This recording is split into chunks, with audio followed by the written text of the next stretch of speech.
The reason why you're supposed to take off your shoes when you go into a shul back in the day, and a mosque till today, the rule still goes on till today, is because of kavod. It's because of respect. The same reason why we wear a yarmulke in shul. It had to do with kavod. So the yarmulke itself had nothing to do with God above. It came later when religion became more philosophical. Back in the day, it wasn't so philosophical.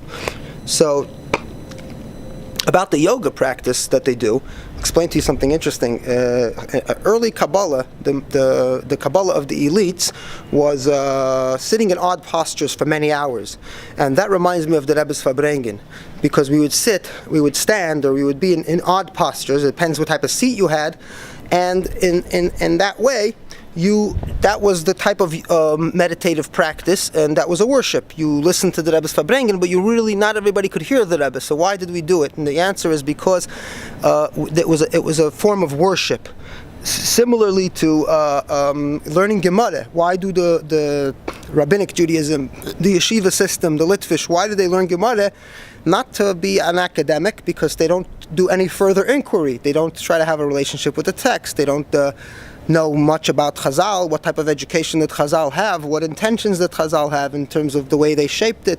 Why did they say Elu ve'elu divrei Elokim Chaim? What type of religious responsibility is that in terms of truth? To say everybody's pshat is right is ridiculous, right?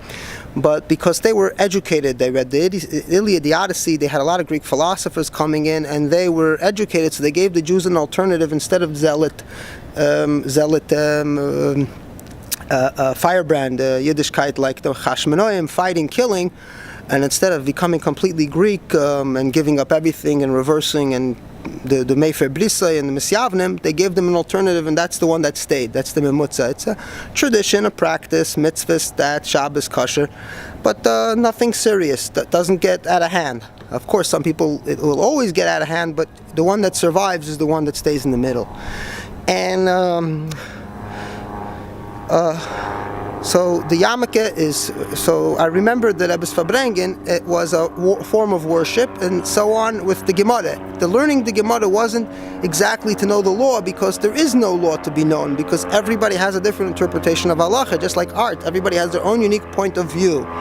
So what we were left with is it's a form of worship. And the Abulafia Kabbalah, not the Zohar, which is a book written for the masses to read and to give them answers to their suffering, which was written after the expulsion of Spain.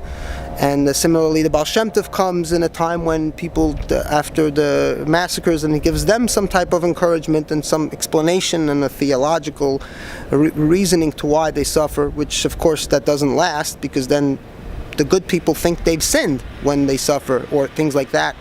So, but it's a form of worship. The Gemara is a form of worship. The Farbrengen is a form of worship, and it's just to worship. If you want to worship like that and sit in odd postures like Abulafia's Kabbalah, which was meditating on high levels of Hashem's name, all the names, 72 names, and so on and so forth.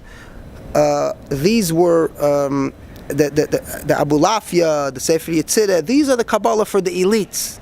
And these elites were not exactly the scientists that we respect today. They were just